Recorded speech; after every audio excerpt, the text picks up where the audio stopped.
buttercup, cock sorrel, trefoil, samphire, and the cuckoo pink, lady's hair, a one called fingers and thumbs, hard hat, got a long stalk with a hard hat on it. There's all those, there's the violets in there, pegels, primroses, it's all the flowers, all the herbs.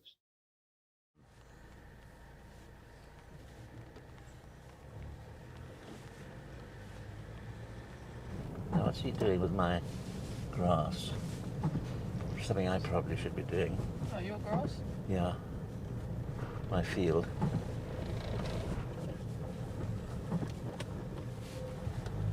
See, all these are new houses.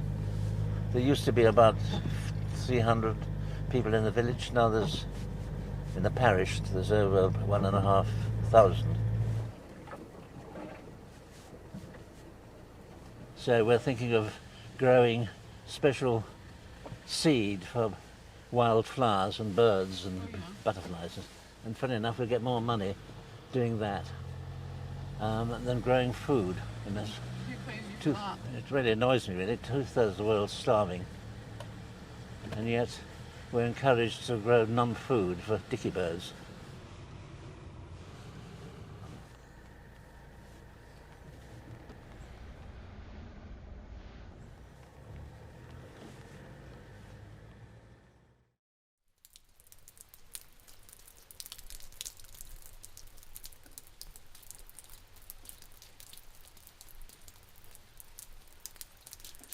Playing croquet, going to Italy, being in Venice,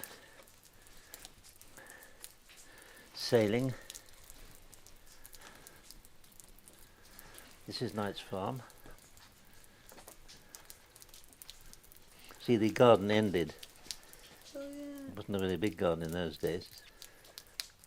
I grew up at Knight's Farm, and my grandchildren are the 5th generation to live in that house.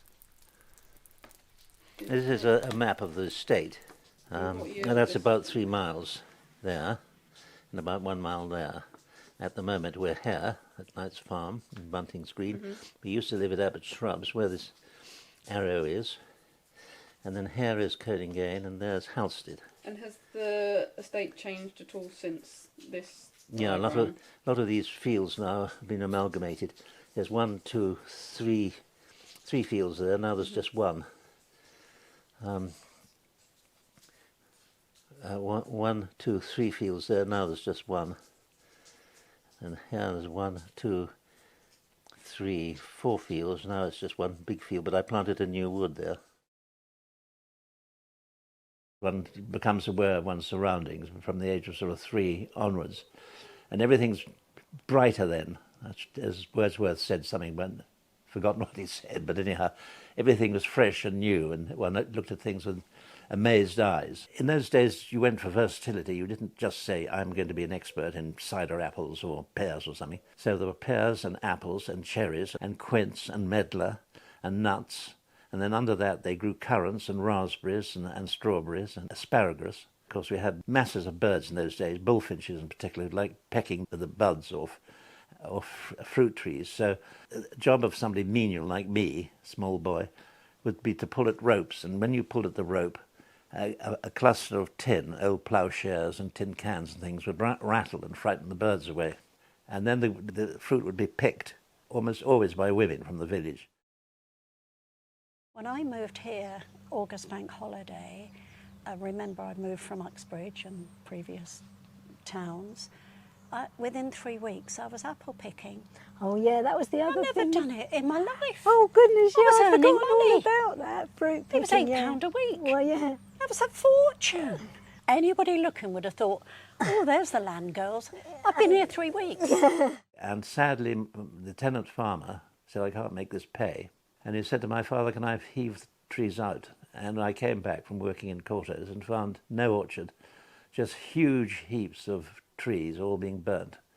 I almost cried with despair and sadness and rage.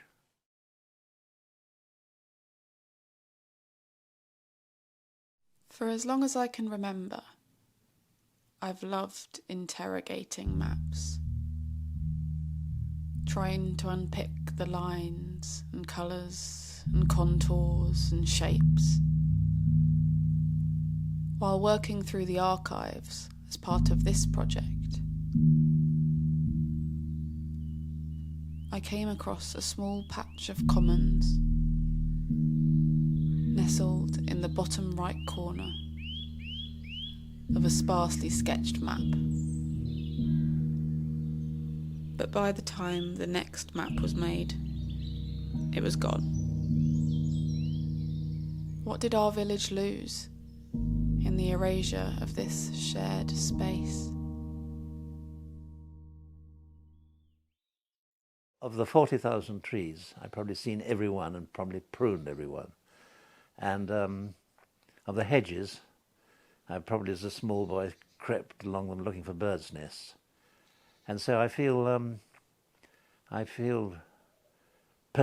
very comfortable, paternal. It's perhaps possessive. It's mine, or my family's. You know, I would always expect my family to have free access.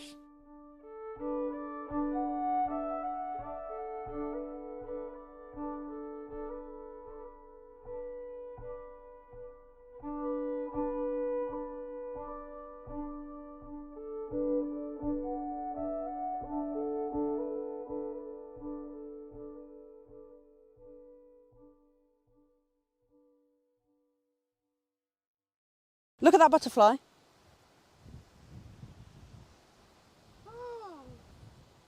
No. Harry.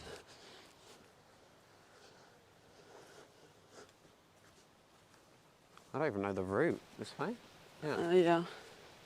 So this all used to be slowberries, didn't it? I don't think I remember. I do. There was this giant sloe bush and we'd eat all the slowberries. And your mouth goes all funny. Dry. Yeah. Those trees in here as well. It's kind of strange because I haven't really been around this area since I was 11, but before that, this was our entire world. Walking between our house over there and our grandparents over there was what we do every other day, practically.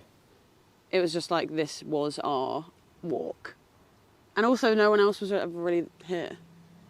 So sometimes it would feel like it's just like a big, weird compound of like connecting our house to Grandma and Grandpa's house because there's no one else on this path.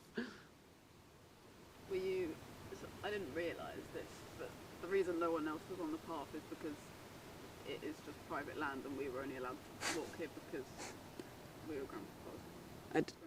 I didn't know that. Because I mean, it's like a path, like there's tracks and stuff, so I just would have thought it's like just... But I guess a lot of the land around here is technically private, but does it get treated as such? Well, I mean, if there was no one else here, then I guess it does. It's a fine line. I mean, the countryside is not... The amount of people who moved here thinking they could just walk on all the fields is astounding. People don't understand. They just think... But if we went and sunbathed in their garden... Do you see it as your garden? Is it? I see it as ours. I don't see it as anybody else's. Not only our responsibility when a tree falls on the road, it's our responsibility to get it off, but ours is what we like with.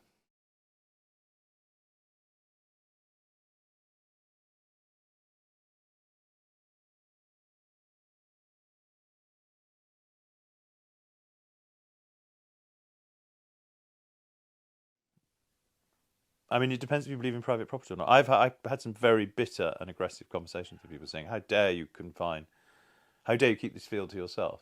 And I said, well, I don't understand. Do you think it should be a car park? Do you want everyone to come here? Do you want to have a sort of pop festival? I said, this is mine. You know, I own it and I can do what I like with it. You're not allowing you to chop down these trees and build yourself a bonfire and park your car here and stay here for a week.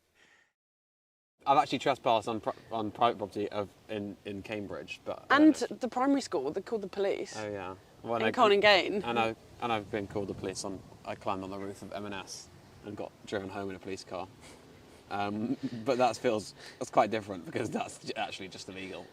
But technically, that's I mean, what. it's still trespassing property. Well, yeah, laws. technically, and if anyone walks along here, it's like trespassing.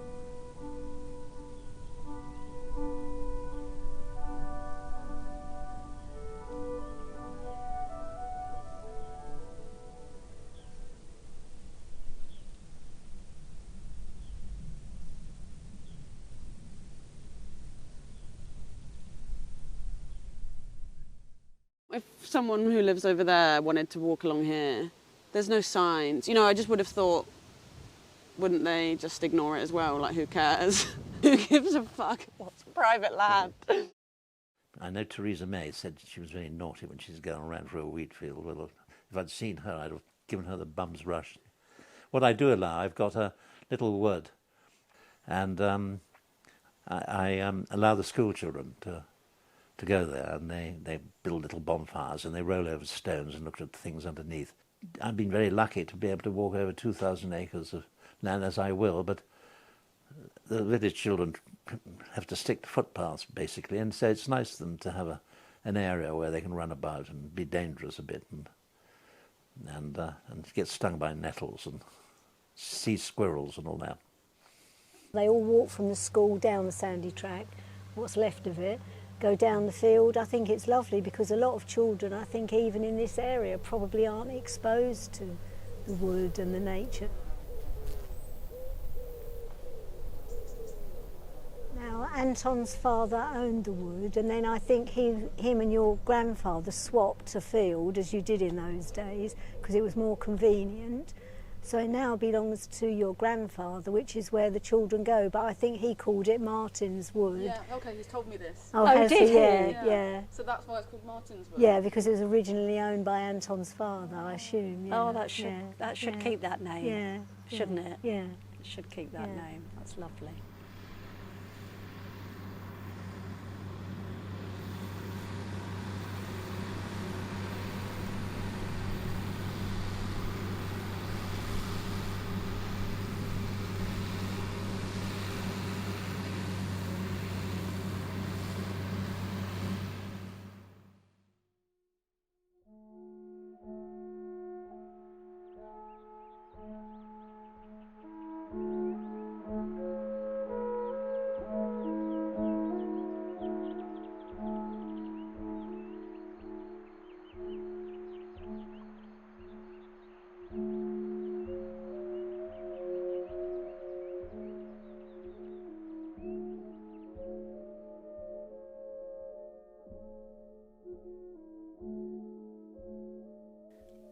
And maybe because we were allowed to do whatever we liked here, it never occurred to me that the whole of the countryside wasn't open to me. And we had an enormous network of ponds. We had this 10-acre garden. And I remember a local man who's a teacher knocked on our door and said, "I've never seen a great-crested newt. If you've got one in your pond, could you bring it round to my house?" This was before they were a protected species, I suppose. And my brother and I caught 77 in half an hour, put them in buckets on our bicycles and bicycled round to his house with them. And he said, "I only wanted one." Whereas now, the amphibian life, I just saw a tiny little baby frog in the garden, so there must be frogs around. But the ponds used to be teeming with frog spawn and toad spawn and newts and things. There do seem to be less. But if we saw a kestrel when I was 8, we'd all stop the car and point. Now there are 2 red kites above us. Now there are 8 buzzards above the wood.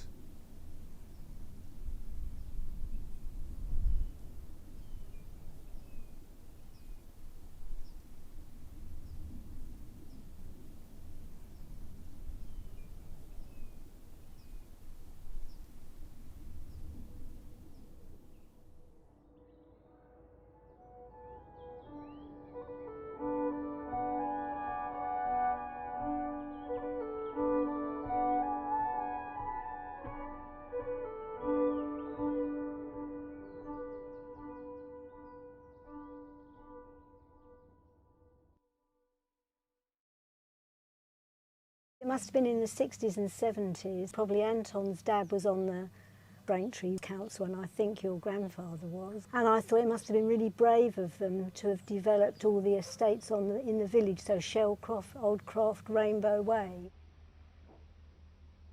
You can't keep a village the same as it is forever. You have to expect, I think, villages to change. The loss of the council houses in the village has really had a big social impact. I think you just have to be really careful that you don't become a dormitory of wealthy older people who just want the village to stay as it is. Oh, sorry, that's Anton cutting the field. Right there? Yeah, yeah. It's You his just have to field, hold, isn't it? yeah. Hang on, yeah. It's part of the wildflower scheme. And you have to cut it 3 times a year in the year, so he's just giving it the first cut. Yeah.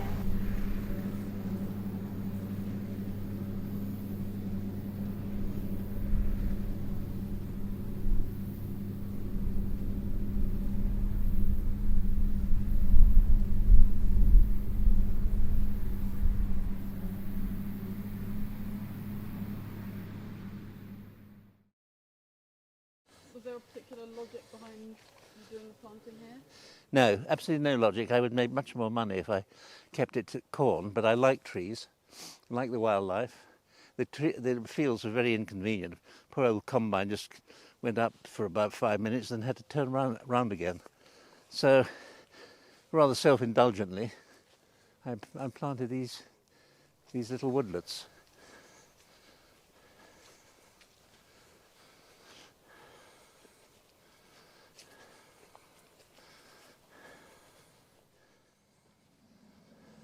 I thinned out the trees, partly so that the orchids, who like a sort of half shade, will grow better.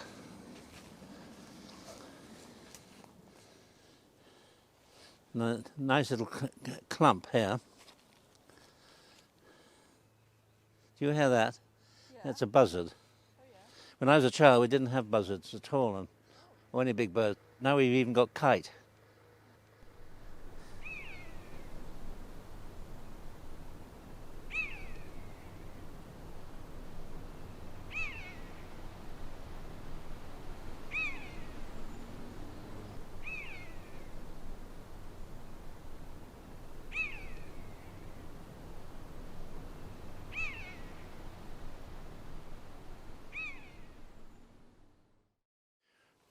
A daisy, ground ivy, white clover,